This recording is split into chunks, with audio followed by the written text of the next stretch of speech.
जय भीम, जय भारत, जय संविधान। में बहुजन Dastak news and constitution channel से गौतम गुप्ता।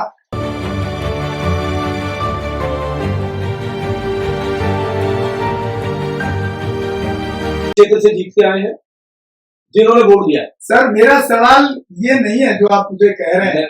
मेरा सवाल ये है कि अगर कलकत्ता वाला आंदोलन, कलकत्ता की रेप की बेटी का अगर आंदोलन अगर पूरे देश के अंदर एक देश का आंदोलन बन सकता है, निर्भया का केस पूरे देश का आंदोलन बन सकता है, तो हमारी बेटी का देश के आंदोलन बनाने में कहाँ दिक्कत है इस समाज को? अभी उसके लिए तो पैसा नहीं चाहिए। हम यहाँ पे हमने एक जंतर मंतर पर आप बताइए, कोई प्रदर्शन हुआ, कोई एजुकेशन हुआ उसके लिए? मैंने कहा ये लोग समाज की बात नहीं करेंगे। बाबा साहब की स्टेचू के लिए वोट पाएंगे, पार्टी के लिए वोट पाएंगे, आंदोलन में नहीं आएंगे। इस तरीके का अच्छा, आप देखिए, आपने वो इंटरव्यू किया, उसमें 15 अगस्त पे हम लोग बैठे हुए थे, उस बेटी के लिए लोग 15 अगस्त सेलिब्रेट कर रहे हैं, हम यहाँ बैठे, हम दोनों यहाँ बैठे हुए हैं। क्यों? ना तो आपकी कुछ लगती है, ना मेरी कुछ लगती है, लेकिन समाज की बेटी होने के नाते हम लोग यहाँ बैठे हुए थे और उसकी बात कर रहे थे, और उस बात को लोगों ने सुना है, बड़े लोगों ने सुना, उसको बड़े धैर्य से सुना है। ये बेटी की बात हो रही है। दिक्कत यह है कि हमारी समाज आंख बंद कर लेता है, जो हमारी बहन बेटी को भेज देते हैं। दूसरे लोग क्यों आएंगे? अभी जो कलकत्ता का जो केस है, उसको मीडिया, देखिए अब तो राजनीति हो गई, अब वो राजनीति हो गया। अभी असम में भी हुआ है, असम में तो नहीं हो रहा, सीबीआई की जांच नहीं होगी। अभी जो आपके महाराष्ट्र में हुआ है 2 बच्चे वाले, उसमें सीबीआई की जांच, जहाँ ये मान के चले कि जहाँ पर बीजेपी की सरकार, जहाँ पर बीजेपी सरकार है वहाँ के क्राइम को मीडिया हाईलाइट कर। मुझे बताइए, बीजेपी के कितने स्टेटों में क्या सीबीआई को जा रहा है? क्या लोग रोड पे आ रहे हैं? बीजेपी को बचाती है बीजेपी। आप मुझसे ये पूछो कि इनको रेपिस्टों को ताकत कहाँ से मिलती है? आज जो 10 साल में इतने रेप हुए हैं बहन बेटियों के, इनको इतनी ताकत कहाँ से आ रही है? कानून का भय क्यों नहीं है? तो मैं आपको बताऊं फिर क्यों नहीं। देखिए क्या है, पटना साहब, जब से देश की सरकार बनी है और जिस मजबूती से ये सरकार रेपिस्टों के साथ खड़ी है, चाहे तो हाथरस में ले लो, चाहे उन्नाव का केस ले लो, चाहे मणिपुर का ले लो, चाहे दिल्ली का ले लो, चाहे यूपी का ले लो, कानपुर का ले लो, जितने भी केस हुए, और चाहे हमारे कठुआ वाले ले लो, जब रेप हुए, चाहे हमारी पहलवान जो रहते बेटियां थी उनका ले लो, वो 2.5 महीने तक बैठी रही रोड पर, चिल्लाती रही, हमारे साथ में ये हुआ, एट्रोसिटी हुई है, हमारे साथ में यौन शोषण हुआ, और मंत्री पे लगा, और मंत्री को बचाने की पूरी सरकार खड़ी हो गई। तो उन अपराधियों में, जो अपराधी जो होते हैं ना ऐसे लोग, उनमें कहाँ को ताकत नहीं, उनमें बल ये मिलता है। और हमारे प्रधानमंत्री विश्व गुरु, वो एक ऐसे आदमी के लिए वोट मांगते हैं तेलंगाना, उसमें जाके अभी उसमें तमिलनाडु में जो इलेक्शन हुआ था, ऐसे आदमी के लिए वोट मांग रहे थे बराबर बिठा के, जिसके पास 3500 औरतों के यौन शोषण के आरोप लगे, जिसकी क्लिप चली है। अब जिसकी क्लिप चली हो, 3500 रेपों के वो लगे हो, उस पर एलिगेशन लगे हो, जिसकी एफआईआर हुई हो, और बीजेपी पार्टी के प्रेसिडेंट वहां पे ये कहते हो कि नहीं इस आदमी को टिकट नहीं देना, ये आदमी को इससे गठबंधन मत करो, लेकिन खुद हमारे प्रधानमंत्री उसके लिए वोट मांगते हैं, रेपिस्ट के लिए वोट मांगते हैं। तो इनको जो जितने भी रेपिस्ट है ना, भय क्यों नहीं है कानून का? भय क्यों नहीं है? क्योंकि जब इनके साथ में चाहे राम रहीम हो, आसाराम, राम रहीम को 10 बार कानून मिल गया, क्यों मिल गया? अभी आसाराम को छोड़ दिया गया, तो ये क्या है? ये ताकत कहाँ से मिलती है? कानून का भय नहीं है, कानून का भय नहीं। वो सोच रहे थे जब उसका नहीं मिला तो हमारे उसकी एज मत देखिए, आप जो भी है, चाहे माइनॉरिटी हो, SC ST हो, OBC हो, कोई भी हो, अगर वो किसी भी बेटी का रेप करता है, उसकी हत्या कर देता है, आपसे फांसी दीजिए, कौन रोक रहा है?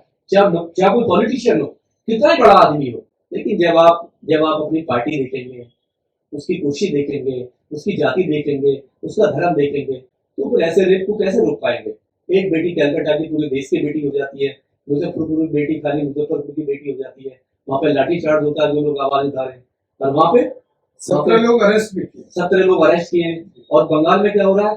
सारा इंटेलिजेंट, सारा 2 बार प्रिंसिपल चेंज हो गया, उसके खिलाफ इंक्वायरी हो रही है, सीबीआई जांच हो रही है, SIT हो रही है, सुप्रीम कोर्ट स्वतः संज्ञान ले रहा है। इससे ज्यादा हो गया, इससे ज्यादा रेप तो भारत में बहुत हो गए, लेकिन हम ये चाहते हैं सुप्रीम कोर्ट अगर संज्ञान ले तो मुजफ्फरपुर का भी ले, बिहार का भी ले, हाथरस का भी। मैं अब एक मीडिया पर आ रहे हैं सर, थोड़ा सा जिस तरह से अभी भी मैं जो डेली देख रहा हूँ, अगर आप कोई भी नेशनल चैनल, सैटेलाइट चैनल खोलेंगे तो कोई ऐसा दिन नहीं है जिसके अंदर कलकत्ता के रेप की घटना का, उस बच्चे के, वो भी हमारे बच्चे ही, उस पे उसका जिक्र ना हो रहा हो किसी न किसी रूप में। लेकिन मुजफ्फरनगर का कहीं पे है नहीं। और अगर हम बात करें बहुजन मीडिया की, तो आई थिंक ये खबर बिहार के किसी से जैसे हमें मिली, हमने दिखाई। दिल्ली में आपके कम से कम 100 यूट्यूबर सोशल मीडिया पे काम कर रहा है, उन्होंने भी किसी ने नहीं दिखाई। तो आपका बहुजन मीडिया भी क्या कर रहा है? नहीं, उनको दिखानी चाहिए, क्योंकि समाज के मुद्दे जो है, देखिए समाज की बहन बेटी है या दूसरे भी समाज की बहन बेटी है, इन मुद्दों को आपको उठाने की सख्त जरूरत है। आपने उठाओगे तो स्ट्रीम मीडिया तो दिखाएगा ही नहीं। स्ट्रीम मीडिया क्यों दिखाने वाला? स्ट्रीम मीडिया कभी नहीं। जब लोग देखेंगे नहीं तो आपकी बात पहुंचेगी कैसे, सुनेंगे कैसे? क्योंकि आपकी रीच है, आपको लोग सुनते हैं, बहुत चैनल है, बड़े चैनल है, और उनकी रीच है 2-2 लाख, 4-4, 5-5 लाख इंटरव्यू चलते हैं। अगर वो एक दिन अगर सोच लेंगे मुझे पढ़ाई नहीं करनी है, आज मुझे बेटी के लिए काम करना, तो बड़े आसानी से हो सकता है। एक बड़े चैनल ने हमारे स्टोरी के 4 दिन बाद, 3 से 4 दिन बाद उस घटना को दिखाने का काम किया है। वो भी जब 17 लोग वहाँ गोल्डन दास, एक लड़का वहाँ फाइट करने गया उसमें न्याय के लिए, वो अरेस्ट हुआ, तब जाके उस घटना को दिखाया। और वही चैनल कल तक वो मायावती के भतीजे को लाइव दिखा रहे। अब ये समाज जो ना, ये समाज को देखता है, इस समाज को ये देखना पड़ेगा कि आप किसके लिए काम कर रहे हो। ये चैनल आपके लिए आवाज उठा रहे, नहीं उठा रहे?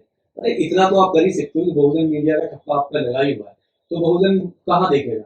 जो हमारा जो वर्ग है, जो SC/ST वर्ग है, जो बहुत गरीब है, जो उनकी आवाज उठाने में भी नहीं सुनता लोग, आप अगर को जाइए बाहर निकाल के भगा देते।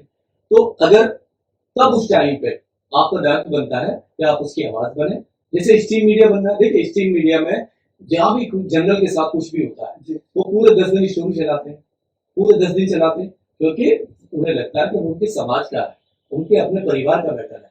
लेकिन हमारा तो है नहीं, हमें तो परिवार ही नहीं मानते।